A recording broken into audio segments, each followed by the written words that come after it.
थांब, स्क्रोल करू नकोस. कदाचित हा संदेश स्वामी आज तुलाच सांगत आहेत. आपण सगळे प्रार्थना करतो ना, रात्री उशीवर डोकं ठेवल्यावर मनातलं सगळं देवाला सांगतो आणि मनापासून अपेक्षा करतो की उद्या काहीतरी बदल होईल.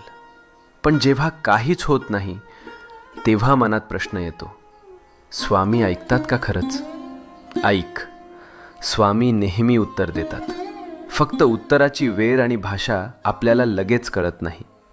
जेव्हा काही आपल्या भल्यासाठी असतं तेव्हा स्वामी हो म्हणतात. जेव्हा ते आपल्याला दुखवणार असतं तेव्हा स्वामी नाही म्हणतात. आणि जेव्हा आपल्याला अजून थोडं मजबूत व्हायचं असतं तेव्हा स्वामी शांतपणे म्हणतात, थांब, योग्य वेळी देतो. म्हणून हार मानू नको. तुझ्या प्रार्थनेचं उत्तर येतंय. फक्त थोडा विश्वास, थोडा धीर, मनात शांत